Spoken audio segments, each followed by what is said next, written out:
Hello and welcome to Filmi Ladies. Today we are talking about Feroz Khan films.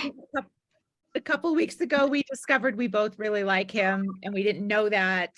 And we're so excited to dig in. I have so much to say, but I want to start by asking Pitu what she likes about Feroz Khan in general. I think the one word that describes Feroz Khan in general, like on screen and off screen, is extra. He's like, why do anything like why half-ass anything when you can just like go for the jugular? Everything is always so extra in his movies, like the stories, the characters, everything is like larger than life, and it's just like very filmy. It's like the antidote to I just realized that he's like the nemesis of the Barjatias, because all their movies are like sickly sweet and goody goody and prudish, and all his films are like, how can I push the envelope? And they use all these like pastels and bright colors, and then he's all about like the primary colors. Like he is so dedicated to be like extra and in your face that even in the credits of his movies there's like volcanoes. There's like fireballs everywhere, like that. Like literally the screen is on fire, and I was like, okay, we're off to the races. It's a Feroz Khan film. And it's always like edited, produced, and directed by Feroz Khan, and also star Feroz Khan. I love it. Also, I have to correct you. Like you said that we realized just a few days ago that we were Feroz Khan fans, but then I have to tell our listeners, viewers, this back because Beth and I became friends some like 15 or 16 years ago because of our blogs. And Beth went back to her blog and discovered a post she'd done on Feroz Khan back in 2009, and one of the top comments was by me, and me talking about how much I love Feroz Khan and how there was a debate between me and our common friend Aspi about whether, like, apparently there are two camps of people who like Feroz Khan with hair and those who like him without, and it was like this debate about the aesthetics of Feroz. And also I admitted to her that I owned Janasheen on DVD, but this is a testament to our friendship that we are still not only friends, but we actually like each other for it. I had completely forgotten. We're still talking about Feroz Khan. I had absolutely forgotten that. Like all this time we spent on blogs and talking to one another that way. Like some of it I remember, but clearly some of it I don't. I 100% agree with everything you said, and I 100,000% agree with it, because Feroz Khan, more is more in a way that I love. And when you were saying, he's the antidote to the Barjatias. I was thinking, I was like, oh, there's a bunch of directors she could name actually, but yeah, that I would say is the number one. And except they're both more is more. They just have different flavors of more. And this is very much one of my flavors of more, apparently. Yes, mine too. Yes. I love when you said the one word that you would use to describe him as extra. I could not agree more with that. But also you could say, I think style has to come up. Man is he's got a style and he commits to it, he's a cool cat. He's very cool. I saw some article that refers to him as India's Clint Eastwood. And I was like, yeah, okay. I like Feroz Khan a lot more than I like Clint Eastwood, but like, saying you're like kind of Telly Savalas. I don't mean to be over American centric as I talk about these things, but that's where I grew up. But I do think there's something kind of like American cowboy swagger about him in ways that other actors aren't doing. And somehow that translates really well for me. And because of the era that he starts directing in 1972 and continues into 2003, but mostly it's 70s and 80s, that's formative era for Beth. And so I think really well. Like he reminds me of the cool dads I knew when I was little, like the big sunglasses, the denim, so much denim, their jackets, the leather boots, like that all tracks to what I remember as a kid being cool. Big cars. It's very like Texas by way of Bangalore. Yeah. Like everybody's wearing cowboy boots and vests and cowboy hats, and there's a lot of fringe. And what is that thing that they wear? I forget. Like Clint Eastwood used to wear that too. The bolo tie. Right. He wears that too, and he's always smoking, and like he's just so cool and fun. Like I want to be friends with him. I'm not cool enough to be friends with him, but I want him to be friends with me. Yeah. There's something about like and we're talking mostly about the films that he directed, and I want to get to some of his other work as an actor too, but like the stuff he directs, yeah, he's got this ranch kind of vibe, and like we don't see that many films set in farms or ranches or that kind of world from India, I feel like, too much, especially if they're not like, oh, these poor downtrodden villager films. And The he's not exception, interested in villagers really, but like this world is, it seems like a very complete world that he creates. yeah. I don't know if it's accurate or not, but it kind of seems like it is. Like I feel like this is his life and he's just kind of filming it. So apparently he came from like a family of like horse breeders. Yeah. And I think Janbaaz, when I was looking at the credits, it said that a lot of it is actually shot at like his ranch in Bangalore. And they had like stud horses and stuff like that. So none of that looks like a set. It literally looks like, yeah, this is where you keep all of the horses and everything. And I think when he retired, he actually moved back to Bangalore and used to live on his farm, which of course, if you own that big old ranch, why wouldn't you live there, right? But I think the exception to what you were saying is like the only movies, and of course, this is how people know this is the Filmi Ladies podcast, because in every episode, whether it's relevant or not, you have to mention Dharmendra and I have to mention Sunny Deol. Yes. So a lot of Sunny's movies are actually set on farms and ranches where he's kind of like the farmhand, starting with Betab, of course. So his movies are set like he's driving a tractor and all of those things. So yes, that is the one exception. I need more like agricultural masala in my life. Yeah, I do need agriculture. Okay, the death in Janbaaz where like Dalip Tahil meets his end on like a rake. And I was like, y'all are not practicing good farm practices. Like that rake should never have been over there. Somebody got to get fired over that. It was probably Dalip Tahil who left it there. It's not a safety first sort of film. No. Safety last in a Feroz Khan film. Always last in a Feroz Khan movie. I want to talk a little bit about some of this stuff that he starred in before we get to his directorial production work, because as I was reminding myself this morning of his filmography. First of all, he was in films for 50 years. That's a long time. I mean, he started in the black and white era. Yeah, he starts in the mid to late 50s. I haven't seen a lot of those films, but everyone on Twitter, when I was saying, you know, I was talking about being a Feroz Khan completist as a director, but people were reading the director part and they were like, oh, have you even seen his Tarzan film? Because he's in a Tarzan film. I have not. I will be watching it. It is called Tarzan Goes to India. It was made by, I believe, by someone from outside India. You better bet your bippy I'll be watching that. And so stay tuned for that. He's in just so many films. He's got Reporter Raju, which I really enjoyed, Char Dervish, which I haven't seen but want to. He's got this incredible streak with starting in the early 70s with a prod, which he does direct. Then he goes to, he's got some of those cowboy movies like Kote Sikhe, Gita Mera Naam, which I also really love. International Crook, which I have never been able to get into, and I feel it's Dharmendra. I should be able to watch it, but like the first 20 minutes of it or so are like, I can't get into it, even though I know I should, and it's got the world's most catchy, irritating song that goes International Crook over and over again.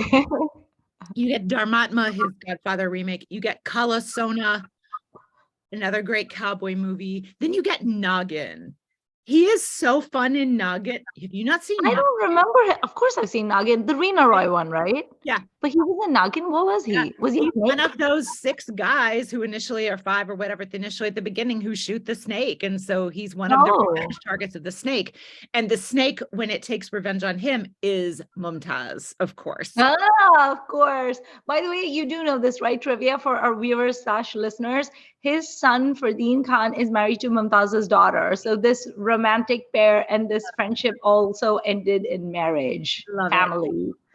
And then I also want to talk briefly about a movie he did with Neetu Singh, which is a cowboy film, except it's mostly about her, called Chunauti.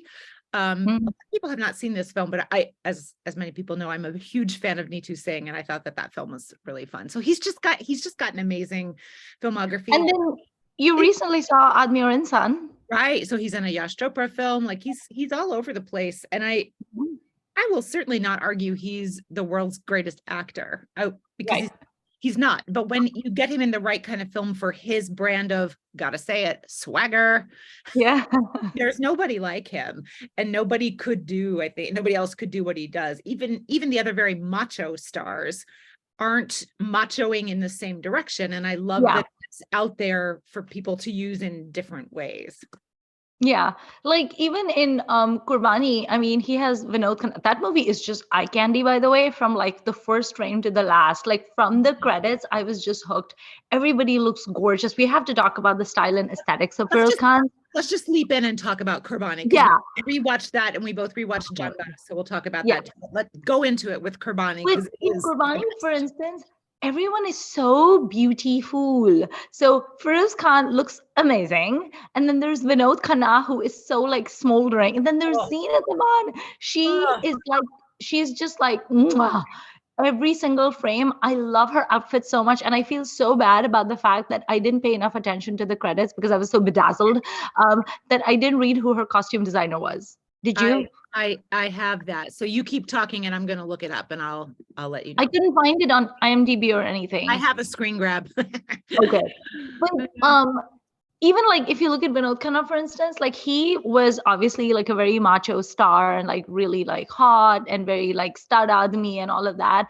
But his machismo is different from the Feroz Khan machismo. Yes, it is. And then, you know, like they complement each other and you really buy them as friends. Like they're like Qurbani is all about like friendship and everything. And they're such good friends. And it's Yeah. just such a great chemistry between them. Like it's such a bromance. Can we pick that apart a little bit? Because I would like to Yeah. know what you see as the differences in their machismo. Because I agree with Hmm. you, but I'm not sure I can like quite describe it. Can you describe it? I think for me, Vinod Khanna just seemed just sort of like effortless, Mm. in a way that I don't find Feroz Khan so effortless. Feroz Khan is extremely charming and very cool, but he's kind of being cool also. I Like see what you it mean. works. It It totally works. works for Yeah. me. And I don't feel like it's put on or anything, but it just doesn't seem Vinod Khanna just seems more raw. And Yeah. Feroz Khan just comes across as more polished. They're both extremely hot. They're both extremely good looking, but there's like a mischief and like a charm to Feroz Khan that is missing with Vinod Khanna. I've never associated mischievousness with Vinod Khanna. He's just kind of like a straight shooter, you Feroz know? Khan is always winking at you. Yes, yes, that is such a good line. He is always winking at you. That is so true. Like he always has like a twinkle in his eye, which is I think what makes him so endearing and adorable. And I think And in even when he's overacting, it's fine because of that. in this film in particular, because Vinod Khanna is a basically widowed single dad, that Mm, kind of plays up this like earnestness, I think, because yes, he's so cute with the little girl who plays his daughter. Um, yes, he's just adorable, and we don't really ever get the backstory of, at least in the version, the upload I saw, there's no mention of what the no, girl's mother is. I love that. There's no moralizing about yeah, maybe they were married or maybe they weren't. It doesn't matter. I yeah. love that, and I do want to Well, get into I that. don't even Lack of know still if moralizing. she died or she just left him. I have Yeah, no we don't clue. know. We don't know. Yeah, And he's so good with her. And that really, I think, makes us go, ooh, in our hearts. yeah. You don't see a ton of single dads in Hindi cinema, I don't think. And He that's was cute. he was also very like lovelorn in his scenes with Zeenat Aman because obviously it's like a one-sided, unrequited love, and where she and Feroz Khan are always like a pair from the beginning of the movie to the end. And one thing I greatly appreciated now, anytime you're watching a movie that's from 1980, which Qurbani is, you're always going to be disappointed if you watch it in 2022 or whatever because of issues like consent. So I was mentally prepared for that, but it didn't happen. So I It's not was bad, yeah. yeah, I was afraid that like okay, so Vinod Khanna loves Zeenat Aman and she's not interested in him in that way because she loves Feroz Khan. I was so convinced that there was going to be at least one scene or one dialogue where he sort of kind of nudges her, where he's kind of like, well, yeah, but like I love you, so shouldn't you love me back? And he doesn't.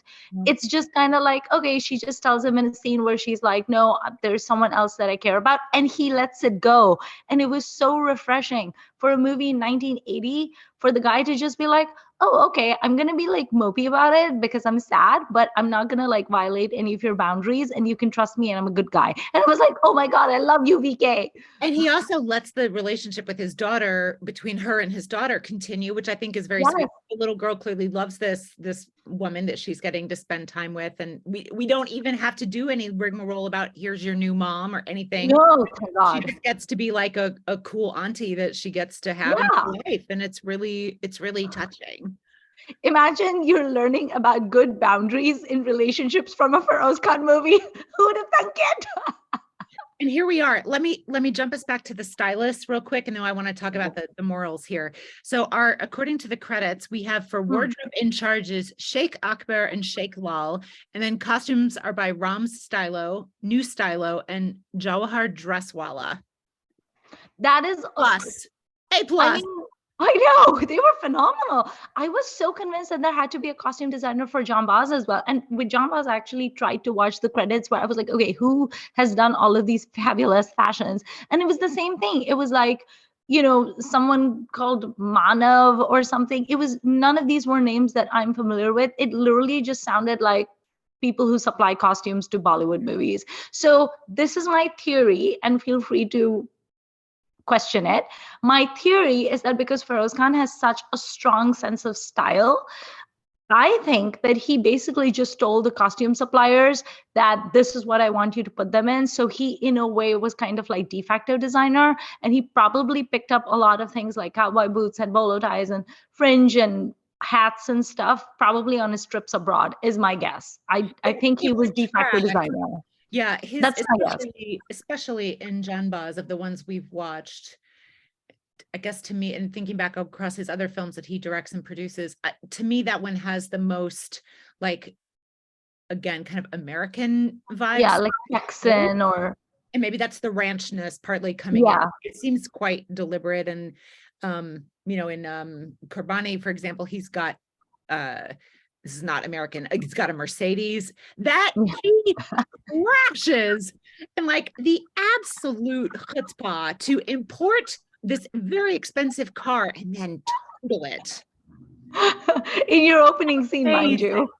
You introduce yourself as smashing the bejesus out of a Mercedes. And the way they film it too, with like the cameras on the hood of the car sometimes, and like he's clearly driving around that car, like Amish Puri is like, it's so good. I couldn't look away, and I've seen this movie so many times, and I was just like, oh my God, he's getting in the Mercedes, he's gonna do this. And then he's just kind of like, this is what I do. I trash Mercedes for a living. This is what I do. So I could never. I'm so middle class. Let's talk about his the sort of morality in his films, because I love that he is, as I was saying in an earlier episode, not only is he fairly equitable opportunity with the sleaze and the sort of sex appeal and depictions of and things, I feel like he doesn't over moralize about drugs. There's a few lines about like, drugs are destroying this country. Like, yeah, but nothing more than anyone else is doing at that time or does today. And it's not, I feel like those people aren't bad because they do drugs. Those people do drugs and are bad. Right. Kind of different. But there's also nothing particularly glamorous about the depiction. Like, I don't think you would watch films and be like, oh, I need to do as much coke as that character because look how great they are. Like, they're not great. They're like sweaty and oozy and like making bad choices. And I also just love that, for the most part, from what I've rewatched and then what I remember, is he mostly just understands that adults are adults and just lets it be. And there's no judgment about sex and stuff like that. And it's remarkable. It's so refreshing. It's not heavy-handed at all. It's like in Qurbani, for instance, it's very clear that, I mean, like Feroz Khan and Zeenat Aman's character, they're in love, but they're not like married or engaged even or anything like that. We don't even know who her parents are or where she's from. We know nothing about her, which I was like, great. I do not need to see your parents and your aunt and your uncle. I don't care. And she's a singer/dancer and everybody loves her. Yeah. And good. And it's very clearly implied that, they have like an adult relationship and stuff. And it's just kind of like, well, yeah, that's what people do. And I was just like, really? There's not going to be any moralizing. It's just so lovely. And then there's also the danger, like when you watch some of the 80s movies where the woman is like a consenting adult, the shoe is going to drop. That like half an hour later, there's going to be some terrible revelation about this woman, about how she has like loose morals, or she's bad, or she's going to betray the guy. And Zeenat Aman is just, yeah, she's going to die. But Zeenat Aman is just like, nope, she's just this absolutely gorgeous, classy chick who sings really well and looks like $1,000,000, and she's in love with Feroz Khan. And, that's yet she's also, when she finds out that he's a thief, by the way, I'm not sure how she didn't know that already, because they've been together a year. Like, they actually say it. She had her suspicions, Beth. It's fine. She actually says, I don't love money enough to stick with you during this, and she leaves him. Yeah. But she also seems to be content to be on her own, because she doesn't then go into the arms of Vinod Khanna, even though, like, no, I don't know how she doesn't, but she doesn't. That song, Hum Tumhe Chahte Hai Kaise, oh my God, the sexual tension, Bab, the sexual tension. Just like Vinod Khanna looking at her and her looking at him, and the bikini and the sarong and the seas and the sunset. It's so beautifully shot. It holds up so well. And like, part of me is like, okay, I get that you're like this very faithful lover and you're waiting for Feroz Khan to come out of jail and stuff, and I applaud you for that, because I do love Feroz Khan and I want you to be like faithful to him, but at the same time, it's Vinod Khanna, girl. And under the hands of a different director, they might have killed off the thief character. Yeah, but they don't. And I mean, when I first started watching his films as a director, I remember people telling me, either blogs or on blogs or Twitter, saying like, Feroz Khan does not die in his own film. Yes. Fair enough. You don't have to. Like, we're not all Guru Dutt, right? Like, does Raj Kapoor die in any of his own films either? Probably not, right? So like that's fine. That's your prerogative. And it gives us the great sacrifice of the title and everything. But I think, it's always interesting to see, are films going to go with first love is the one that triumphs, or are they going to go with the person who's morally less gray? But except Vinod Khanna is also a criminal, although he's can we talk about that too? Like, he walks away from the criminal gang in the beginning because they kill Mac Mohan for no reason at all. And he's like, that's not cool. I'm out. And they I don't care, bye. And he drives off and goes pick up his daughter from school, and like, they just live in the country and it's fine. Yeah. That's amazing. Like, Amrish Puri was just like, what? What did you just do? And I was like, what did you do? I've never seen a criminal character like stand up for one of his criminal colleagues before. Yeah. Especially someone who's more like a kind of helper hench dude. Like, Matt is not the mastermind, right? Like, he's not a mastermind. He's avenging a fellow soldier. I don't know if I've seen that before. And I hadn't remembered it from watching this movie before. And I was, again, like, interestingly impressed by. I draw the line, and this is the line. We don't kill our coworkers. No, it was amazing. That was pretty amazing. What else in Qurbani do we want to talk about? Oh, the fashion, Beth, the fashion. It's so good. Zeenat Aman. Okay, so this is what is so amazing about some of these movies that are from like the late 70s or the early 80s or whatever. That the fashion does not look bad at all. It still looks amazing. Yep. I mean, you look at all of Zeenat Aman's outfit in this movie, like you look at her white slinky dress in Lela O Lela with like the feather boa and the crystals in her hair. And then you look at her red outfit from Aap Jaisa Koi with the cutouts, the sequins. It's so beautiful. And then the flower in her hair, which also reminded me a little bit of Parveen Babi, like Parveen Babi's red dress with the flower in her hair. And then like the polka dotted outfit she wears with like the little like the bow at the sleeve at the chest. I mean, all of her outfits, and then the saris she wears, the chiffons with polka dots. Can we talk about the saris for a second? Because I was like, aha, there is a starting point. She puts on a sari after she gets to know the little girl.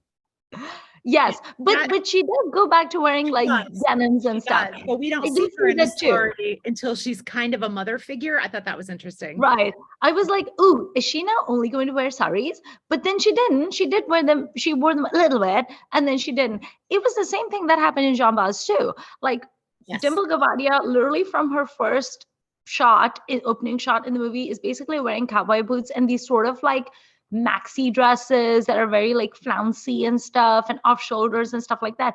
And then we see her in the scene with her dad in a sari, and I was like, wait, what? But then again, she shows up in a sari later. So it didn't seem to be like a choice that was supposed to signal anything specific. It was just like, this is just a part of her wardrobe. And today she woke up and felt like wearing a sari, and tomorrow she's going to wake up and feel like wearing a swimsuit and doing laps in the pool, because that's Dimple Kapadia. So I really like that. The makeup was so on point. Glossy lips, very 80s, very beautiful, just gorgeous. And Zinat Aman's hair is so beautiful. Like, she's so divine. And her sunglasses. It also reminded me a little bit of her look in what is that movie with Amitabh, where they have the song Great Gambler. Great Gambler. Mm-hmm. Reminded me a little bit of Great Gambler. And then I literally did like a series of photos on my Instagram because of Dimple Kapadia's makeup in Janbaaz. It is so like 80s sun-kissed look, like all the bronzer and all the dark lips and all every actress in a Feroz Khan movie has to wear like copious quantities of eye makeup always. There's always smoky eye. And she just looks divine. And also, can we talk about Dimple Kapadia's hair? Well, okay. So I want to ask, I want to ask, so we're hopping back and forth obviously between Qurbani and Janbaaz, which is fine. In Janbaaz, which is the wig and which is the real hair? Because it's like this length and curly, and then it's like it's all over the shop, and I couldn't keep track. I think where it's like really high up on her and it's like permed and it has like those tight curls, I think that's the wig. That's where I came down as well. Yeah. And anytime it's just like natural and flowy, that's just Dimple Kapadia's hair, because her hair has like a certain bounciness, and like her hair is like auburn. She is the most shampoo commercial hair in all of Hindi cinema. Divine. Bouncy, like when she just like, you're like, oh my God, I'm going to use whatever product you're using. She has the So fun fact, when I was a teenager, I used to read all of these magazines, right? Like Stardust and Film. I was obsessed with the movie. I would get all of these magazines and I would just read them. And there was like a little fun feature that they'd done in Movie Magazine where they asked like a bunch of actresses what their like hair care secrets were, right? And the only one whose hair care secrets I was interested in was Dimple Kapadia. Hello. And then she apparently washes her hair with beer. Yeah. And I was like, what? Yeah. And I was like 15 years old, and I go home. And I mean, I went home from school and I was reading the Movie Magazine. And then I said to my mom, I was like, do we have beer? And my mom was like, your dad's beer is in the fridge. Why do you ask? And I was like, nothing. I never did wash my hair with beer because I didn't want to get into trouble. But it was like, there is beer in the fridge. That's maybe I could. Advice. I don't know why. I've never done it, but the fashion magazines I loved as a teenager also said that sometimes. And I don't know this if there's science there or not, but yeah. It was the most mind-boggling answer too, because all the other actresses in that little feature, like Sharmila Tagore or Sridevi or whatever, their answers were so like basic. It was like, oh, I massage my hair with coconut oil twice a week. I make sure I don't use harsh like shampoos. And then Dimple Kapadia is like, I wash my hair with beer. We have to talk about the music. Oh, so good, so good. Is there anything better than the Qurbani soundtrack? No. Off Jessica, banger for the ages. Yes. Lela. Amazing. Yeah, which I had forgotten was in this. And I was so happy to hear it. And then even the title track, which is a Qawwali, which I always love a Qawwali. And for that to come in, I was like, yes. It's so catchy. And I love that like almost like Afghan sound and like the zither that they use. It's just like you want to get up and start dancing with swords like they are. It's so good. And then of course my favorite. You're gonna die at Janbaaz is all I can say. When I'm gonna enjoy Dharmatma. You're gonna love it. Anyway, sorry, I cut you off. I mean, this has been Feroz Khan Festival week in my home anyway, so I'll probably watch Dharmatma tonight. And then we can do another episode on it. We should do an episode about like Godfather inspired movies, so we can talk about Dharmatma, Nayakan, and then we can talk about other gangster, because that is my favorite genre after all. Yeah, that'd be fun. But no, and also the song with Vinod Khanna. I mean, that was Vinod. Also, what is that song? I never think about it because it's like a little bit more underrated in the extremely amazing Qurbani track. But Kya Dekhte Ho Surat Tumhari? So amazing. Also, what do you think about the Janbaaz music? I really like it. It's catchy as all heck. Kayanji Ananji, like, I went around singing those songs for days after I watched the film. The absolute mastery of casting Dimple Kapadia, Sridevi, and Rekha in the same film and never letting them overlap, because like if you let them in the same scene, the whole thing would just burn down because they are too powerful. Like the screen behind you. Like the screen behind me. He knew exactly what he was doing. He's so good. And these song sequences, like such great ways to use these women. That Rekha song is Pyar Do Pyar Lo. Yeah, it is. There is a PhD thesis to write about that 6-minute segment or however long it is. There are bubbles. There's S&M looking gear. I will say, I'm sure that people who actually participate in S&M communities will have a lot to say about this in a very intelligent way. So I don't, but like to the pop culture read, that's what's happening. Yeah. I have no idea how it tracks actually. I'm kind of There's the tiger headpieces and the gorilla costume. And then, yeah, this amazing song is happening. And then someone comes in a gorilla costume, is kind of subdued by the very scantily clad, mostly men backup dancers. Yeah. And then is off the stage, and then the song continues. So like in all of this, there's also a guy in a gorilla suit or a person in a gorilla suit. And I don't know. Feroz Khan's guest appearance. I mean, not guest appearance, but like he shows up in that song where he's like, watching this, he's just like barely smoking away while people are dancing, and he's just like, I'm just so dance. No, yeah, this is also like a shockingly multicultural song. You've got white backing dancers, black backing dancers, like it's like everybody. It's a free for all, and there's the equitable sleaze, like you said. Like the women are scantily clad, but so are the men. Everybody's sleazy, but then there's also bubbles. There's like a bubble machine. And then there's the disco lights, and like it is like, why not? It's women are playing musical instruments. That's also not super common. He's not the only one to do it, but like this movie has, and there's international cast in that. Songs like the woman doing the kind of robot dance. Yeah. Oh, I loved her. She's on Twitter. Actually, someone tagged her in response to some of my tweets. So like this is a I mean, again, fascinating use of budget, and it's just so. It's so extra and it works so well. Rekha is amazing all over the place and everything. She looks like she's having like a good time. What a good time that must have been. I read somewhere that she was initially offered Dimple's role, which I think would have also worked beautifully, but I think that what they ended up with was perfect. Oh yeah. No complaints, no notes. But I just, this music is like, it's catchy, doesn't even get it right. It like wormed its way into my soul and has lodged for a week. And I'm just disappointed that my life does not come with this soundtrack. I know, right? How cool would it be? We should just like go to work and everything, like listening to the song constantly, and then do the robot dance at work. Hello, good morning. How are you? If I was around more people who knew vintage Bollywood music, I would. Like most people around me would be like, "What are you doing?" But I mean, they'd understand because it's me. But like but it's in my head at all times, and I do feel cooler listening. It in my head. I feel cooler too. I am not cool, but I feel cool. Yeah, but it also. I'm also very, very staunchly middle class. But when I watch his movies, I feel very rich. And if I had cowboy boots, I would have put them on. I don't own any, but like it made me want to go put on whatever I had that could remotely approximate. Oh, but so like Dimple's got one of those like I call it like a peasant dress or a prairie dress. I don't know. Yes, It's prairie a dress. blousy top. You can pull the shoulders down off your shoulder, and then it's got several tiers of skirt. Like put that on with some boots, and then go Yes. help someone fix a motorcycle, and then I won't say the other stuff that happens in that scene. Ride But a hay cart. yeah, I mean, like All in a day's work.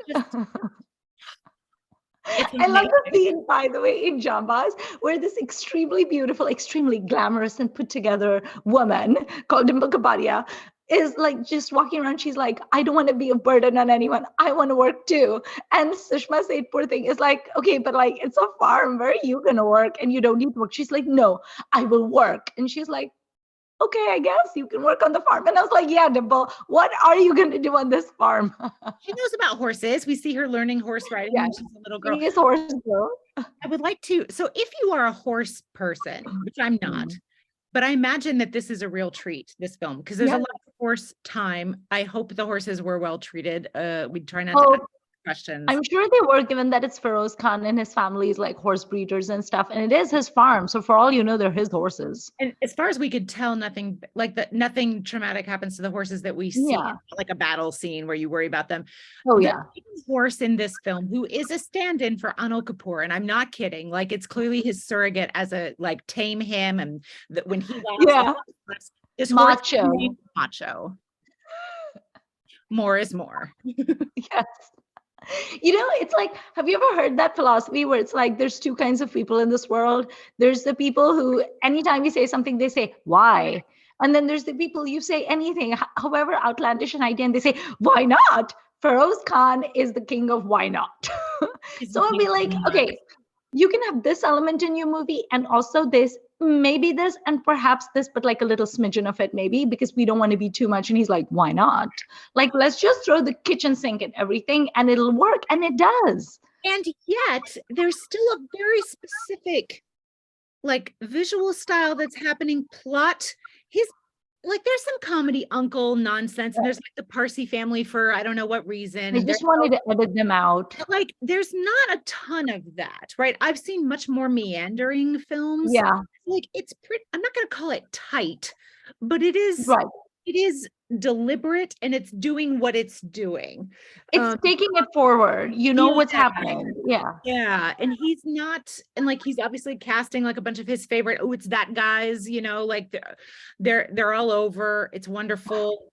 Like that in Janbaaz, the absolute rogues gallery that opens that film with Puneet Isar and Jack God and like Shakti Kapoor, all the people. Okay, can I just speak about Shakti Kapoor for 1 second? Not that I've ever liked this man, ever, on screen, off screen, whatever, what is to like.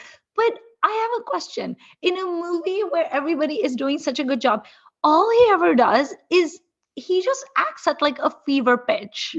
Always. Like everybody is talking normal. Like everyone is like, we have a drug consignment coming today because we are going to like destroy the youth of India. And they'll say it in a monotone and they're very chill about it. Like, you know, this is our job. We are destroying the youth of India. And then Shakti Kapoor is like, yes, we will destroy the youth of India. And I'm like, can you like take a chill pill for 2 seconds? He's always like the most overacting you can do, and his eye is always doing this, and his face is always scrunched up, and it's like I never associated Shakti Kapoor with good acting, but he's so horrendously bad, Beth. I wanted to smack his face every time he showed up on screen. That didn't bother me whatsoever. Really? Yeah. So I was looking at his biography a bit, and he's, you know, he kind of struggled for a bit, and Wikipedia says he's been in over 600 films, which I can believe. I can believe that too. You know, he's just he's what to say, like he's fixture doesn't even get at it, right? Like he's in all of these films. He's ubiquitous. Playing, in my experience, which is probably not even 10% of what he's made. He plays very, very similar people almost all the time. Not all the time, but very similar. And that's, again, not his fault. I mean, this is what he gets offered. He's going to take it. he's almost moved beyond actor and character into some other like realm Dimension. of like a molecule in the air. Like he's so ubiquitous. That is air I do not want to breathe.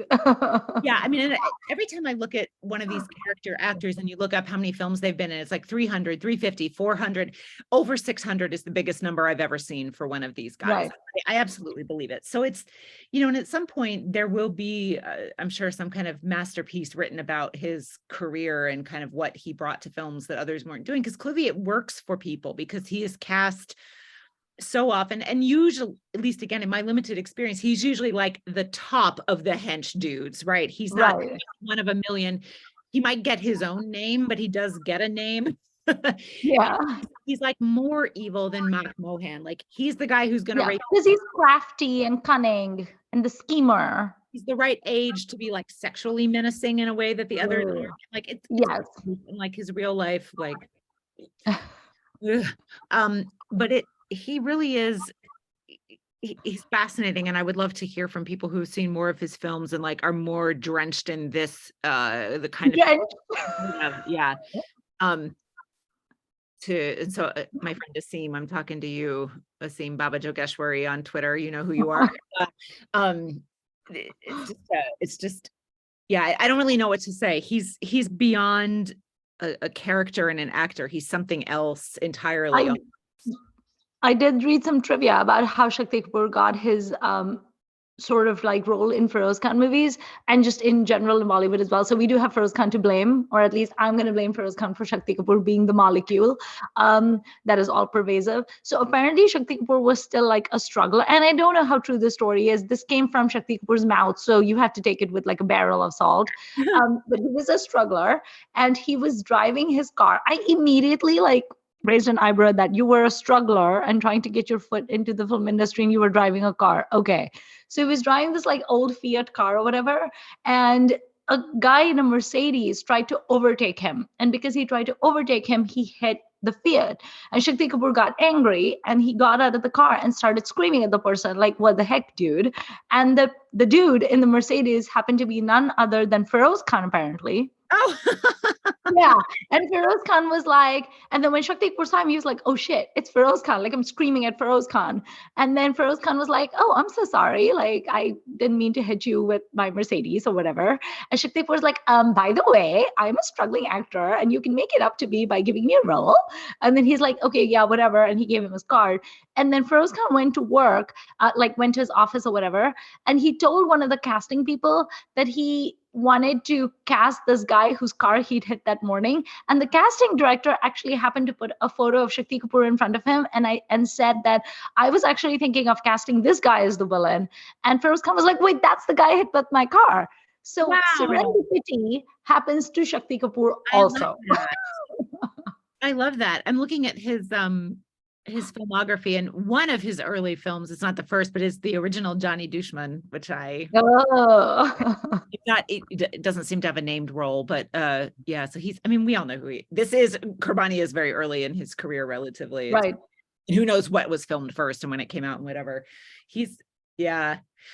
Are there other members of the supporting cast that struck you? Because one of them for me was Sushma Seth in I love her. She's just so elegant. Her character is so interesting because first of all, she's like mom character and she wears her hair loose sometimes, which I feel like you almost never see. Yeah. She really stands up for Dimple and is like, yeah, so this woman is like under our care because of family connections or friend connections, and you won't treat her like this. And if you throw her out, I'm leaving. Yeah, I love that. Throw her out over my dead body. And I thought for sure we would see said dead body, and we don't. Yeah. But then she's also complicated because you're not like, oh, she's not just like correct, upright ma, because then she tries to stand up for her. She's like, when my son has actually murdered someone, I will kick into rich privileged person gear and try to protect him. But yet I don't, and like, I hate that, but I'm also like, yeah, that tracks. Yeah. So I actually like that because I felt like even though she's not like some extremely major character in Janbaaz, she's like the mom, but there's shades of gray to her. Like, yes, she's a Yeah. good person and she wants to be nice to Dimple and take care of her. But then when her son has essentially committed a murder, she will also try to like do everything she can to cover it up. And she expressly asks Amrish Puri, her husband, to Yeah. help to cover it up. Yes. And it's like a very like et tu Brutus moment for Feroz Khan, because he's basically the only person in that family who's like actually very like morally upright and all about those things. The other thing I found interesting in Janbaaz was Amrish Puri's character, because Yeah. I am so used to seeing Amrish Puri as like a terrible, horrible villain. For example, movies like Koila, that I just thought he was going to be this terrible, horrible person. But the weird thing is, he's actually not a villain. Again, he's a very gray character, and there's like he's very close to Anil Kapoor's character, the younger son, and they're both kind of like, it's implied that Amrish Puri maybe was a womanizer at some Oh point in yeah. time. And yeah, but it does seem like during the course of the movie, he is faithful to his wife, to Sushma Seth, and he's very affectionate and loving towards her. But he loves talking about like women and cracking dirty jokes and stuff like that with his younger son. And they kind of have like this buddy buddy relationship. But at the same time, he doesn't approve of his older son because he got a job in the police force and he's like, whatever, only losers do that. But then when Anil Kapoor goes on the lam, he is also like, he goes into like dad mode and he's like concerned for his son and he gives him money and he hugs him. And I was so confused because I have never, I mean, not never, but I rarely get to see Amrish Puri in like a character that has all these shades of gray. Like, he's terrible, but then he's also good, but he cracks dirty jokes and seems to have been a womanizer at one point, but he is faithful to his wife. But like, he doesn't approve of his older son, but he knows his older son is the good guy. He was just so, in fact, I would say the most one note character in that movie is Feroz Khan. He's Absolutely. the Oh one yeah. who has no shades of gray. He is just, I'm just like the good guy and I'm the hero of this movie and that I have no flaws whatsoever. But Anil Kapoor is clearly the cad and the rake. And Feroz Khan is the one who's like the morally upright person in this film. And I just found that very interesting. Amrish Like, Puri's biggest choice. biggest flaw, I think, is that he's a terrible dad. Yes. Right. So like he plays this huge game of favorites between his sons. If you part of me was like, all of this could have been avoided if you actually made your grown ass children move out of your house. Like this would no, okay. But But to be fair, I would not move out of that house, Beth. It is too no, I nice. suppose not. It is a very nice No, house. It even has a very nice guest house where Dimple it is very nice. I'm not leaving that house. I'm sorry. yeah, he is super interesting. And the scene where he is comforting the woman who's Dilip Tahil's mother, who is now Yes. son has been killed. At first I was like, oh, is he like genuinely moved by that death? And then you realize he's going to pay her off to keep quiet. But something in the way that that was portrayed, and at least how it was subtitled, made me feel like it was both. It wasn't Yeah. either. Like, I do think he was genuinely sorry for her. I didn't quite understand what their relationship was. Like, it almost felt like she had been his nanny or something. Like, they were very close in a way. Oh, I didn't get the impression that she was his nanny. I just got the I'm impression that she was like someone who worked there. I'm making that up. It just felt like he was so kind to her. Yes. Yes, he's trying to buy her off, but I feel like he was also kind, because then when his son, when Anil goes on the run for basically being a murderer, he seems very sad at the loss of his favorite son. It's really interesting. And he's also not, I don't think, involved in any of the drug stuff, right? So he's No, he isn't. a ranch guy who's a terrible father, but Yeah. that's kind of the extent of it. Now in Qurbani, he's a criminal Right. mastermind and like has done wrong by Aruna Irani and all this other stuff. But in Janbaaz, he's a like you said, a very shades of gray guy, which you don't expect and is very interesting. Right. In fact, we see that the lady, the woman who works for them, who's worked for them for like years and years, Dilip Taha's mom, we first see her at Amrish Puri's that the party that they're having. It's his birthday party, and she actually approaches him and she hands him like a little bouquet of flowers. And I was fully expecting him to be like bad Amrish Puri, because that's when we first see him. And I thought he was going to be like, "Ugh, I don't want your stupid cheap ass flowers," and like throw them or something, or be fake to her and like throw them. He was actually like genuinely nice and kind. And he's like, "Oh, thank you so much." And he takes the flowers and then he's like, enjoy the party or whatever. And I was like, who are you? Why are you being so randomly nice? Like, when Amrish Puri is being nice to someone, you got to be suspicious, Beth. You're like, something is wrong. It's true. It's true. Just the casting in this is so fun. And like Aruna Irani in Qurbani, she's not there very much, and her name is Princess. And she has the contact lenses. The biggest, like, I'm the snake now. Yes. Which are amazing. And isn't she Shakti Kapoor's sister in the movie? Which I was like, oh, that is one brother sister. Do I want nothing to do wearing leopard print and purple leotards and like. I have to tell you my favorite dialogue in Janbaaz. It made me laugh so hard. I was like, you're not supposed to laugh, but like it made me laugh. So there's this scene where at that same birthday party of Amrish Puri's, so he walks out of his mansion or whatever, and this poor woman gives him the bouquet, and he's like, "Oh, thank you so much." And then he goes ahead, and then he sees Feroz Khan, his older son, who is like such a party pooper, who's in his police uniform, and he's getting into his Jeep. And Amrish Puri is like, "What? It's like, even today, like, you're not going to enjoy the party, you're going to go off to work." And Feroz Khan is just like, "Yes, because I have to go, because there's a body in the morgue." Of all the excuses, the reasons to get out of a party. I've gotten out of so many parties and lied through my teeth so many times, but I have never said, to my credit, I've never said, "No, I cannot attend your party because there is a body in the morgue. There has been a murder. I must go." I'm going to start. And Amrish Puri is just like, okay. This is why he prefers his younger son, Anil Kapoor, because he's just like drinking and having a gala time and being like all like snazzy and smoking. Can we talk about Anil Kapoor's looks in Janbaaz for 2 seconds? Sure. Okay, question for you. Have you ever found Anil Kapoor attractive, like physically attractive in any movie? So I want to say one thing first. I have seen sort of very spotty bits here and there of his filmography. It's a lot of films, but it's not, I think, a lot compared to what he's done. Oh yeah. I think he's actually very attractive now. Yes, now he's very attractive. Like in Jug Jug Jio and yes. Of course, Dil Dhadakne Do. I feel like as older, handsome older man, he's doing really well. But like in his extremely handsome in Dil Dhadakne Do. Yeah, in his younger years, no. It was just so, I never found Anil Kapoor even remotely attractive in any film of his I've seen. Having said that, I do enjoy his movies and I like his acting. But he's just like, first of all, there's just too much hair. And during the vlog days, I had coined his name Bhalu Kapoor, because Bhalu means bear. So it was like, anyone would talk about Anil Kapoor, I'll be like, oh yeah, Bhalu Kapoor. Yeah, I've seen that movie of his. So he's just a little too hairy. Having said that, Janbaaz is the only movie in which I think he was attractive. Mm-hmm.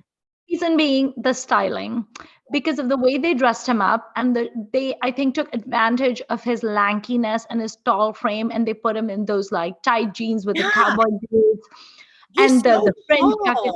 He looks really good in Janbaaz, and they really, I noticed, they tried to accentuate his height even more, because with the shorts that, the way they're unbuttoned, and like he, for the first time in a movie, had swagger. Yeah. He does swagger. And I think it was lent to him by Feroz Khan. It was like being around the molecules of Feroz Khan infected him with swagger. Also, he was wearing copious quantities of bronzer, I noticed, because Anil Kapoor is a fairly fair complexioned guy. And this is the first movie I've seen where he had a lot of like tanner and a lot of bronzer on. And it actually did make him attractive. And the color palette of this movie, this movie is such a visual delight. So is Qurbani. There's all these earth tones every time they're on the farm. There's the wheat grass and like the weeds, and there's lots of goldens and yellows, and Dimple's color palette is very like earthy, and then his color palette is very earthy, and he looked really good in like the denims and the jackets and the brown bronzer, whatever he had put on, like he actually looked very handsome. And I was like, I'm finding Anil Kapoor handsome. What is happening here? He was still overly hairy though. I took one screenshot where it's him and Dimple Kapadia in the hay in the barn, and I took that picture because I was going to tweet it, and then I was like, "What is that black stuff?" And I was like, "Oh, that's his chest hair." No, and then I refused to post it. I But mean, as ever, men are not subjected to the same beauty standards. no, I know it's worse now, like that could never stand now, but you know, Dimple is wearing, now granted they do both have makeup on clearly, as you pointed yeah, out, but like, yeah, that would not, the equivalent would not happen for a woman. But yeah, he he's a very good actor, and it's fun to see him like so sleazy in this film. I really, and I such buy, an unrelenting cad. yeah, I buy their attraction to one another. Yeah, That whole like I hate you but secretly I'm attracted to you thing, like one of the biggest tropes of all time. I don't always enjoy that, but I felt like they sold it pretty well in this film. And I hate how she then uses Dalip Tahil to try to make him yeah, jealous with fatal consequences. And yes, it was really moving. I had kind of forgotten that part. And she's so awful to him. He clearly is infatuated with her, and she's just yeah. unrelentingly awful to him, while out of the other corner of her mouth being so angry at Anno for how he's Oh treated her. yeah, He does not see her hypocrisy right. in this action, and then it's fatal, and it's very sad. But that's also what I like about the film, that is like, except for Feroz Khan, who is Mr. Goody Two Shoes, everyone in this movie is some shade of not great. Yeah. And that's good. I had a question for you, because earlier we were talking about like the sleaze. Now, I've heard a lot of people call Feroz Khan's movie sleazy. I suspect many of these people are people who greatly enjoy Burjatiya films. But the weird thing is, I've never actually considered his movies sleazy, especially the movies he did back in the late 70s, early 80s. I mean, some of the stuff he did in the 2000s with like Prema Gun and John Sheen, like really went into like some of the sleaziness. But these movies, I've never really thought of it as sleazy. And I wonder why he gets that rap. I mean, it's relative, right? For Right. mainstream Hindi film of this time, I suspect this is about as far as the envelope got pushed for Right. depictions of sexual desire in particular. And the Right. fact that he's unapologetic about it, the fact that he's not particularly moralizing about it, especially relatively, right? Mhm. I suspect that's what it is, but it isn't. I would agree with you. And I'm probably a person who's used that word about him. And I agree. It's not accurate, and it's not fair. Yeah. Because It's when I think of sleazy and I think of lechy, dirty old man, I think of Raj Kapoor. well, yeah, because he's pretending he's Right. often, I Yes. guess. That Yeah. is what is so smarmy. The man was smarmy. Okay. Like like for example, you have seen the man wearing a bikini top and a sarong in Qurbani in Hum Tumhe Chahte Hain Kaise, and she's also worn a white bikini in one of the scenes as well. And then you also have her essentially was wearing a bikini top and a sarong, except it's Indian-fied in Satyam Shivam Sundaram. But there is such a difference with movies like Satyam Shivam Sundaram or Ram Teri Ganga Meli or any of the dreck that Raj Kapoor produced. What is disgusting about it is that he's presenting it and promoting it in a very provocative way, but it's almost like it's like the male gaze, and the woman doesn't seem to be in any control of it. Whereas in Qurbani, she's just presented so beautifully, it's so aesthetic, and she's presented as this is just her wardrobe, and she's modern, and she's a nightclub singer, and she has this amazing body, so why shouldn't she wear all these things?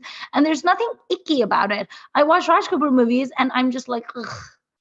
You know what I mean? So when I think sleazy, I don't think Feroz Khan. I think Raj Kapoor. Yeah, Um, I think it's the pretense that is so exactly. irritating about Yes. it. It's the pretense. I don't feel any hypocrisy in Feroz Right. Khan. And for an industry that, because of the censors and for so long has had to Mm. skate around like, oh, no sex in Bollywood. Like there's always been Right. sex in Hindi films. Yes. You see it, it's all over the place. It is often metaphorical or whatever else, but like it's Right. always, and he pushes that pretty far, and he doesn't pretend he's not. And I, you know, I really, really appreciate that about him, that he's just making the film he wants to make and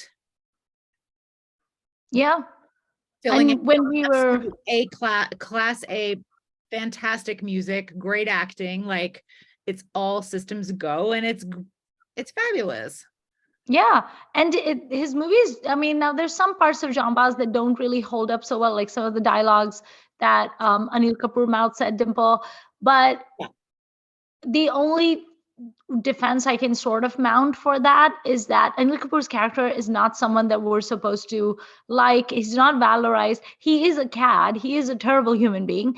And we know that to some extent Feroz Khan does not agree with the things that Anil Kapoor is spouting, because his own character would never say those things. And Anil Kapoor dies Yes. at the end of the film. Like He is not rewarded. die. So, you know. Yeah. Wow, we're learning all about boundaries from Feroz Khan films. We're learning about consent from Feroz Khan movies. Apart from being extremely, extremely entertaining and enjoyable and earwormy, this has also been very educational.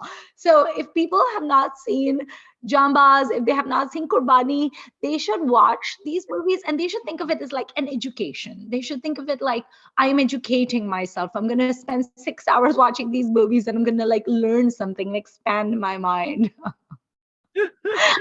Speaking of expansion of mind, did you like these scenes that are meant to like metaphorically show drugs, all the waves crashing and the lights and the LED? So yeah, we do have to talk about Sridevi's drug trip. It is Yes, famous for a reason. and she was tripping. As a kid who grew up in the US under Reagan's like say no to drugs, Just say no. on drugs and all that stuff. Like I'm well versed in ridiculous depictions of drug use. This is like everything about it's amazing. The like fire on the screen and liquid on the screen. Like I watched it twice. I love it so much. There's a scene where she's been held by the bad guys at their country estate. There's a cat in a red cage for Yes. She like grabs the cage, she looks around it, and then the next scene is Sridevi is in a red wicker chair, which is basically the same thing, right? A red cage, and she's like spinning. Right. All that is there, I think, just to make the comparison. I don't even know why they're making the comparison, but it's just like, again, like A+, Sridevi, superstar of all time. I can't wait till we get to our superstar episode on her. I think we should do like 10 on Sridevi. I love her so much. I wouldn't have wanted anyone else cast in that role, even though I feel like many of our fabulous divas could. I'm sorry, I'm saying like fabulous diva, like I'm on Drag Race season 1, but like our fabulous divas in a like opera sense of diva. It's so fun. It's so good. I can't imagine anyone really felt like, oh, this is a message about drug use, really. Oh, no. It's very, very filmy, but again, he goes there, and I don't know how. I'm sure there's all sorts of interviews about like how many days she spent on set doing that and whatever. Maybe it's just like one. I don't know. She seems like you could nail it in one take, I'm sure, but it is just so funny and so ridiculous. But at the same time, I do think sort of sets up and underscores how Feroz's character, like he doesn't get another love interest. He's basically a widower for all intents and purposes. And he just sits sadly playing his guitar to her song and like remembers her. And I found it kind of touching. Like it somehow. I did too. I thought it was cute. And it's funny too, right? Because in Qurbani also you have Vinod Khanna as the widower who still remembers his wife and the mother of his child. And he's like still very much like attached to her. Now that he sees Zinat Aman, he's like, oh wow, like maybe not. Okay. But then in this one also, so they're like for all the casual sex in his movies and for all the sort of like fast and loose, like do what you want kind of sex, drugs and rock and roll kind of vibe that his movies have, there's definitely like a strong emphasis on like love and friendship. I mean, Qurbani at its core is a bromance. It's about the friendship that we. There's a lot of exploration of fidelity in these movies. Yeah. It's a very different kind of fidelity. And we even see it in Janbaaz, we see it in the parental generation that like whatever reason, Sushma Seth and Amrish Puri's marriage is rock solid. Yeah. You know why or how that possibly works, but like they, you know, there's commitment to other people in these films in ways that yeah, it's beyond the basic sort of family or parent-child or whatever that we see. It's a little more complicated than that, and I do really like it. I love a bromance. I love a friendship movie. Boy, those two in Qurbani, like there's so much hugging and hand holding and like the hospital. It's so cute. And like I was actually I've been rewatching the 70s Hera Fairy with Vinod and Amitabh, which is one of my very favorite sort of masala comedies. And they too have quite a bromance in that movie. And I love it. I love it. I love these friendships. What was that? The other Vinod Khanna and Amitabh movie, was it Lavaris? Yes. That was a really good one too. They are am I blanking? Oh, and Rocky, that one is really good. Yeah. It had that song, O Saathi Re Tere Bina Bhi Kya Jeena. And then it has one of my favorite songs, Ya Allah, oh yeah, Allah. I love that song too. And they're in what probably my favorite Hindi film of all time, Parvarish. Oh, right. You did say that is your favorite Hindi movie. Brothers, and it's certainly one of my very top favorites. Like they are so good together and that they make a great pair. But yeah, I do love Feroz and Vinod together again, because the like swagger and the machismo and the masculinity pairs nicely well together. I was thinking, I should know the answer to this off the top of my head, and I do not. Is there a film where Shashi Kapoor and Feroz Khan are dual leads? I was just thinking. That would not work as well. I would not. Yes, exactly. I was just thinking, because there are some shades to Feroz Khan that also remind me of Shashi Kapoor. I think it's the sophistication. Oh, sure. Because their vibe is different. Shashi Kapoor is very like gentleman, except for when he's doing villainish things in movies like Junoon. But usually he's a gentleman, and he's like a gentleman in a suit. He's rich. Yes. He's always rich. Yes. He just looks rich. Come on. He looks refined. He's very refined. Yes. Feroz Khan is not refined. He's very that is why I love Feroz Khan. Feroz Khan is more like nouveau riche. Like, I got all the money to spend and I'm going to spend it and you're going to watch me spend it. And he's not like, here are my art books. Here are my horses. Yes. But you can have both, but he doesn't. I feel like a Saif Ali Khan character would have both horses and art books. Somehow these are different. So true. No, but I was thinking about that because I was like, I like that urbane sophistication and like live life king size vibe that Feroz Khan has with Vinod Khanna. It's a great combination. Also, Feroz Khan with the very down home, earthy, raw Anil Kapoor vibe in Janbaaz, that works also. But I don't think that like Feroz would work with someone sophisticated like Shashi Kapoor. And depending no movies together, none. I mean, it makes sense. There wouldn't be enough of a contrast. Shashi Kapoor is so great when you contrast him with Amitabh Bachchan. Like they make such a good pair. You need some level of contradiction and contrast for them to play off of each other. There's at least one film where Shashi Kapoor stars with Dharmendra, and that's super weird. It doesn't, yeah, those are like two great tastes that didn't quite get blended together. Yeah. And I know there's at least one where he's with Vinod Khanna, and that works okay, but again, it's not the best pairing of these like the men stars. It's a delicate. But Dharam and Amitabh is so great. It's great. I mean, Sholay, Chupke Chupke, all of these things. And then Amitabh and Rajesh Khanna is also great. So it's interesting. It's like, I almost want to sit down. Shashi and Rajesh Khanna is okay in the one I've seen. Where is the Shashi and Rajesh Khanna pairing? Rajesh Khanna is like a criminal, and he was in love with Mumtaz first, but then she marries Shashi and he's a cop. Maybe it's just called Love Story or something like that. I can't remember. It's not great. Okay, I don't know. It's called Prem Kahani, I believe. Yeah. Oh, I know Prem Kahani. I know this movie. It has really good songs. That's them, right? I feel that's I don't remember it. I remember Rajesh Khanna and Mumtaz in it, but okay.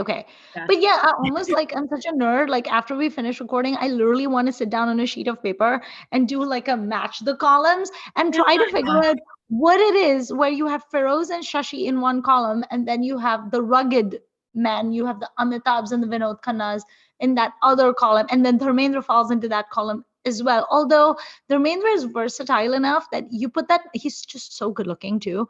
You put him in a suit and you make him a little bit more urban, and he can kind of like he can cross those lines, I think. And you did see Dharam and Feroz Khan together in Admi Aur Insan.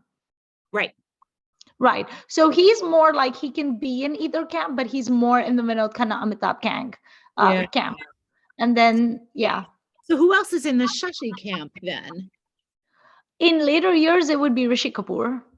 Yes, that's true. In later years, it would be Rishi Kapoor. Like, especially when you see young Rishi in like Kabhi Kabhi and all of those movies where he's young, he has swagger too. He's not another like I'm a police officer, but also I have a master's degree. Like, she has that kind of Shashi has an intellectual appeal, whereas Rishi has more of like a fun or mischievous appeal and a little bit of a chip on his shoulder, where he can be a jackass, and he is sometimes. This is so interesting. And then obviously it's going to shift around as the decades go by about who's doing all these. But I can't believe I can't put anyone else in the Shashi column, because I love, obviously I love him, but I also love a lot of the movies of that era. So we'll have to I mean, I think there were some actors that we could put into that column, but because of maybe a lack of charisma or not having like very conventionally good looks, they didn't make it big. For example, Amol Palekar could be in that, but he's not good looking enough that he could. Farooq Sheikh. You could put Farooq Sheikh in that column. Yes. Why isn't there like a Shashi Kapoor Farooq Sheikh film? That would have been. Here's a person who kind of blends. I don't like this person, but they kind of blend around, is Manoj Kumar. Does he though? Like him. Oh yeah, he's got movies with Shashi Kapoor. He's got movies with Dilip Kumar. He's got like he kind of he's just in his own category of whiny. Just cry all day. He's not my favorite. He falls into the good of that category. And this, I think, is why it was really interesting to me as I learned more about Shashi Kapoor, that people would say to me, when Saif Ali Khan launched, they were calling him the new Shashi Kapoor. And at first I was like, but what? I do really see it. I really see it, because as younger stars, they both got this like moppety fun dance energy. Yeah, true. And they come off as sort of like rich, impish, and sweet. That kind of works. And then again, I have horses and I have a master's degree and I have a very fancy, refined house, and my wife picks out all my very good clothes, they both have that. But see, I disagree in the master's degree. I don't associate with the master's degree. I associate with the guy who like barely passed his exam, and probably because his dad bribed the principal. Well, yeah, and Shashi Kapoor has basically no education as far as I can remember. He does not have any advanced degrees of any. I think he barely finished. Isn't that amazing that someone could have no education whatsoever, and we just look at him and we're like, gosh, that guy just... Right? He literally grew up in a traveling Shakespeare troupe, right? So like that's his real life background, this theater background and stuff, which is going to get, and obviously whatever his brothers are doing that exposes that he's exposed to. So like he does come from in a way, a certain kind of cosmopolitan, not solely by any means, because obviously the Kapoors are quite conservative in certain ways and whatever. Yeah. But and because he was always doing parallel cinema and mainstream cinema and kind of middle road stuff and the theatrical stuff, and international projects, right? Like, he's everything. He's the Merchant Ivory guy for a reason. Yes, it makes sense. So, like, again, I don't know how I didn't mean to pull us off into Shashi Kapoor. No. But I thought of two more people that go into that other category. There's Jackie Shroff, very rugged and all of that, and also Anil Kapoor. But again, we're seeing a dearth in this camp. But I mean, I would add Farooq Sheikh and Amol Palekar to that camp, but they're not to the manner born. They're they're very like middle class versions of the to the manner born guy. Like full tilt masala. No, either. Like I've seen Farooq Sheikh in a couple of quite full tilt masala films, and it's fine, it works, and he's in a Yash Chopra well, film. his first movie itself, Noori. Was that his first movie? Noori, I mean, Noori is very masala, and it's Yash Raj, great music. They look so cute together, Farooq and Poonam Dalal. So good. If you haven't Very seen it, be warned, it's very sad because I didn't know. You didn't know Nuri was sad? No. Oh, it's very sad. Yeah, but it's cute. It is cute. Anything else that we need to say about the late great Feroz Khan? I mean, there's so much we could say, but like, we'll just keep talking. We'll come back and do some gangster movies. Maybe if this podcast goes on long enough, we can do some cowboy films, which he obviously wants to be in, because there's no Hindi cowboy like Feroz Khan as far as I've ever seen. There are great Telugu cowboy films I've seen, but for Hindi cinema, this guy. It's this guy. Hands down. Amazing. And like you said, people should watch both Janbaaz and Qurbani if they haven't. And if you haven't seen them since you were little, try them again as an adult. And if you haven't listened to the songs for a while, run, don't walk, and put them on Spotify or wherever you get your music, because you will be instantly so much cooler than you were 5 minutes ago. Even the music from Yolgar, which is not one of my favorite movies, even the music of Yolgar is so good. I mean, Aakhir Tumhe Aana Hai, and the way it's shot with like Sanjay Dutt and Nagma and him trying to mollify her, so good. And then the absolute banger of Ho Jata Hai Kaise Pyar Na Jaane Koi. I mean, the actor had the personality of sawdust, but we will ignore that for this discussion. But yeah, such a good movie. I do think like, there's not a very long list of Hindi actors who also direct and produce themselves, right? It's not, there's a few, and he does a lot more than most. But as far as like that category of people goes, like, he is every much as an auteur as Guru Dutt. I would like excellent, as we've been talking about, like the way he uses his resources and the resources of the type of films he makes. So song sequences, for example, plots, for example, like he is bar none, like he's really a master at this. And I'm so glad that we wanted to talk about him, because I feel like he is sort of just like, oh, he was sleazy. Those films, they had some good songs, but like, I feel like that's something you often get, but we really encourage you to like dig into a couple of these, because there's so much happening. You're going to be shocked at how much is actually there and how judgment free it is, and just how much fun it all is. Yeah. I'm actually really looking forward to the comment section, because I've said this before in a previous episode as well, but I love our YouTube comment section, because the people who watch our podcast or listen to our podcast and write, I mean, they have such great insights and they know so much, and I end up learning so much from their comments, and they make me think about stuff in a way that maybe I had not thought before. So I love that it's not just you and me talking into the void, but the void is talking back. So I'm actually very curious to see what comments we get on this episode, because the thing about Feroz Khan movies is you can love them or you can hate them, but you can't ignore them. You have to have an opinion about his films, because there's just so much. And speaking of lovely messages, before we sign off, I wanted to say we got a really nice note on Twitter from a user called Like This Ollie, who said thank you to us and to Khandan for podcasts, and they've started their own inspired by the fun we all seem to be having, and it is called Mission Milap. Okay. Is that the name of the mission from Mehuna? Okay, I don't know. I can't remember, but the like Pakistan, India, like peace. It was mission something, but I don't remember what it was. Okay. That's what it made me think of. And they said that they were trying to get slumber party vibes in their podcast. And I was like, what could be better? You and I have talked about like how, oh God, it sucks that we're like 2,000 miles across the US from each other, because we could have really fun slumber parties if we weren't. But what a great idea. So Mission Milap, we wish you every success and enjoyment with your podcast, because if it isn't fun, so much enjoyment. Otherwise, who cares how many listeners you have? It should be fun. I had like such a great time doing this like Feroz Khan Film Festival. My dog was like, why is the screen constantly blowing up? I had fun. And then it's fun to record, it's fun to discuss. Like Beth and I have to like, when we get on Zoom and before she hits the record button, we're both like bursting with things we want to say. And then that will start. I'm like, no, save it for the recording. She's like, yes, correct. And then she stops and I stop talking, and then we start talking when the recording starts. But anyway, well, thank you for joining us for this episode on Feroz Khan. We had so much fun watching his films and recording this episode, and we hope you had fun as well. Do let us know in the comments how you felt about it. I'm so excited to hear what you have to say. Don't forget to like, share, and subscribe. You can follow us on YouTube, Spotify, Apple and Google Podcasts. We're everywhere. And if you have any ideas on movies that you want us to review, or things you want us to talk about, just like let us know. We're always looking for new ideas.